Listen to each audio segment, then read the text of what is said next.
Vijay TV Ayyanar துணை serial promo. நிலாவும் பல்லவனும் shopping போயிட்டு வந்திருக்காங்க. எல்லாருக்குமே ட்ரெஸ்ஸஸ்லாம் எடுத்துகிட்டு வந்திருக்காங்க. என்னப்பா எல்லாம் பர்ச்சேஸ்லாம் முடிஞ்சுதா, இவ்வளோ நேரமா அப்படின்னு கேட்குறாங்க சேரன்.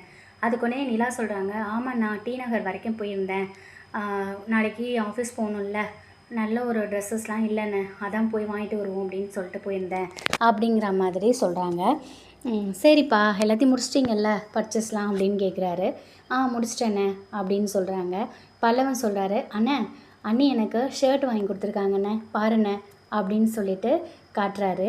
உடனே சேரன் பார்த்துட்டு சூப்பராக இருக்குடா, ரேட்டு பார்க்குறாரு. 1500 போட்டிருக்கு. என்னடா 1500 போட்டிருக்கு அப்படின்னு ஷாக் ஆகி கேட்குறாரு. உடனே நிலா சொல்கிறாங்க, அண்ணா இது பிராண்டட் ஷர்ட்ண்ணே அப்படி தானே இருக்கும் அப்படின்னு சொல்கிறாங்க. அதுக்குன்னு இவ்வளோ ரேட் இருக்குப்பா, நாங்களாம் இவ்வளோ ரேட்லலாம் எடுக்க மாட்டோம்ப்பா அப்படிங்கிற மாதிரி சேரன் சொல்கிறாரு. உடனே பல்லவன் சொல்கிறாரு, ஆமாண்ணா நானும் சொன்னேன், ஆனால் அண்ணி தான் விடாப்பிடியாக வாங்கி கொடுத்தாங்க. நல்லா இருக்கானே அப்படின்னு கேட்குறாங்க.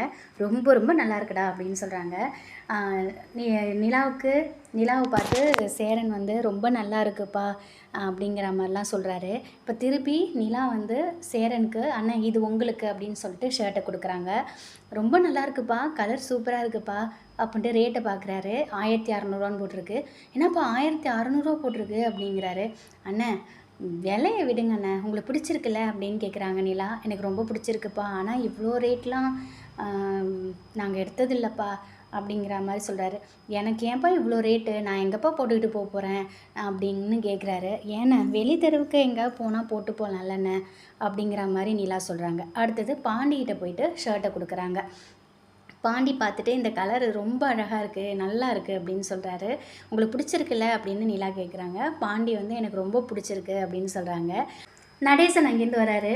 என்ன தீபாவளி பர்ச்சேஸா அப்படின்னு கேட்குறாரு. அங்கேருந்து நிலா வந்துட்டு, இந்தாங்க உங்களுக்கு இந்த ட்ரெஸ்ஸு, நாளைக்கு எனக்கு வேலை கிடச்சிச்சு, நாளைக்கு வேலைக்கு போகிறேன், அதுக்கு தான் ட்ரெஸ் பர்ச்சேஸ் பண்ண போனேன், உங்களுக்கும் வாங்கியிருக்கேன்னு சொல்லிட்டு கொடுக்குறாங்க. சட்டை வேட்டியுமா, ரொம்ப நல்லாயிருக்கு அப்படின்னு சொல்லிட்டு அவர் எடுத்துகிட்டு போயிடுறாரு. இப்போ சோழன் வந்து, இன்னும் எல்லாருக்கும் கொடுத்துருக்கா, எனக்கு மட்டும் கொடுக்கலையே அப்படின்ட்டு அப்படியே அமைதியாக பாவமாக பார்த்துட்டு நிற்கிறாரு. இப்போ பல்லவன் சொல்கிறாரு, அண்ணி எனக்கு ரொம்ப சூப்பராக இருக்குது, என்னோடய ஷர்ட்டு அழகாக இருக்குது அப்படின்னு அவர் சொல்கிறாரு. பாண்டியன் இந்த ஷர்ட்டு ரொம்ப ரொம்ப நல்லா இருக்குது அப்படின்னு இவர் சொல்கிறாரு. சோழன் மட்டும் அப்படியே பாவமாக பார்த்துட்டே நிற்கிறாரு. ஏங்க எனக்கு ஒன்றும் இல்லையா அப்படின்னு கேட்குறாரு. உங்களுக்கு ஒன்றும் வாங்கிட்டு வரல அப்படின்னு சொல்லிட்டு நிலா போயிடுறாங்க. உடனே இவர் அப்படியே பாவமாக நிற்கிறாரு. பாண்டியனும் பல்லவனும் பயங்கரமாக பிடிச்சிட்டு கலாய்க்கிறாங்க, பயங்கரமாக கிண்டல் பண்ணுறாங்க சோழனை. அங்கேருந்து நிலா வந்து உள்ளே ரூமுக்கு போயிட்டு திரும்ப வராங்க. ஷர்ட் எடுத்துகிட்டு வந்து அப்படியே அமைதியாக பின்னாடி வச்சுட்டு அப்படியே பார்க்குறாங்க. எங்க எனக்கு ஒன்றுமே வாங்கிட்டு வரலையாங்க, ஒரு சட்டை கூட வேணாம், ஒரு பனியன் வாங்கிட்டு வந்திருக்கலாம்ல, அட்லீஸ்ட் ஒரு துண்டு, ஒரு கர்ச்சீஃபு, என்னை மட்டும் மிஸ் பண்ணிட்டீங்கல்ல அப்படின்ட்டு அப்படியே பாவமாக பார்க்குறாரு. உடனே டக்குன்னு ஷர்ட் எடுத்து, உங்களுக்கு இல்லாமையா இந்தாங்க அப்படின்ட்டு கொடுக்குறாங்க. ஏங்க சூப்பராக இருக்குங்க, என்கிட்ட உள்ளதுலேயே இந்த ட்ரெஸ் தான் ரொம்ப சூப்பராக இருக்குது, இவங்க எல்லாருக்கும் வாங்கி கொடுத்ததுல எனக்கு தான் நல்லா இருக்குது அப்படின்ட்டு அவர் சொல்கிறாரு.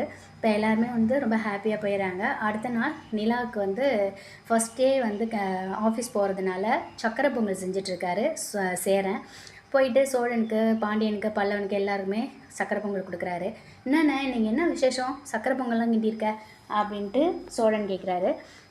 இல்லைடா நிலா வந்து ஃபஸ்ட் டைம் வேலைக்கு போகுதில்ல அதுக்காக செஞ்சேன் அப்படிங்கிற மாதிரி ஏன்னா எனக்கு இது வரைக்கும் ஏதாவது செஞ்சு கொடுத்துருக்கியாண்ணே அப்படின்ட்டு அவர் கேட்குறாரு. அதே மாதிரி பாண்டியும் கேட்குறாரு, பல்லவனும் கேட்குறாரு. உடனே பாண்டி சொல்கிறாரு, டே உன் பிறந்த நாளுக்கு தான் அண்ணன் விதவிதமாக எல்லாம் செஞ்சு கொடுக்கும்ல, என்ன அப்படி கேட்குற அப்படின்ட்டு அவரை வந்து இவர் கேட்குறாரு. இப்போ எல்லாருமே ரொம்ப கலாய்க்கிறாங்க சேரனை போட்டுட்டு, சவுனின்னு இருங்கடா அந்த புள்ள வரப்போகுது அப்படின்ட்டு. அங்கேருந்து பார்த்தா நிலா வந்து சாரீ கட்டிட்டு வராங்க. அப்படியே அவங்கள அப்படியே வச்சுக்கணும் வாங்காமல் பார்க்குறாரு சோழன். பயங்கரமாக ரொமான்டிக்காக பார்க்குறாரு. இப்போ சேரன் வந்து ரொம்ப அழகாக இருக்குப்பா, இந்த சாரீ ரொம்ப நல்லா இருக்குப்பா, சக்கரை பொங்கல் எடுத்துகிட்டு வரேன்ட்டு அவங்களுக்கும் கொடுக்குறாங்க. என்ன இன்னைக்கு சக்கரை பொங்கல் அப்படின்னு நிலா கேட்குறாங்க. அதுக்கு ஒன்றே பல்லவன் சொல்கிறாரு, நீங்கள் முதல்ல வேலைக்கு போகிறீங்களா நீ, அதனால் இனிப்பாக போகணும் அப்படின்னு சொல்லிட்டு சக்கரை பொங்கல் செஞ்சுருக்காருண்ணே அப்படி. நிலா உடனே கேட்குறாங்க, எனக்காக அண்ணா செஞ்சீங்க, சூப்பராக இருக்குண்ணே, செம்மையாக இருக்குண்ணே அப்படின்னு சொல்லிட்டு அதை ரொம்ப ரசித்து சாப்பிட்டுட்ருக்காங்க. அவங்க சாப்பிட்றத வந்து இவர் சோழன் வந்து செல்லில் ஃபோட்டோ எடுத்துக்கிட்டே உட்காந்துருக்காரு, அவங்கள பார்த்துக்கிட்டே இருக்காரு. இவங்களும் ரொம்ப நேரம் வந்து அந்த சக்கரை பொங்கலை பற்றி புகழ்ந்து பேசிகிட்டே இருக்காங்க. இப்போ சாப்பிட்டதும் சாமி கும்பிடுப்பா அப்படின்னு சேரன் சொல்கிறாரு. போயிட்டு விளக்கேற்றி சாமி கும்பிட்றாங்க. இதோட இந்த எபிசோட் முடியுது. இந்த ஐயனார் துணை சீரியல் யாருக்கெல்லாம் பிடிக்குமோ அவங்க இந்த வீடியோக்கு ஒரு லைக் கொடுங்க. நிச்சயம் நீங்கள் என்ஜாய் பண்ணியிருப்பீங்கன்னு நினைக்கிறேன். தேங்க்யூ.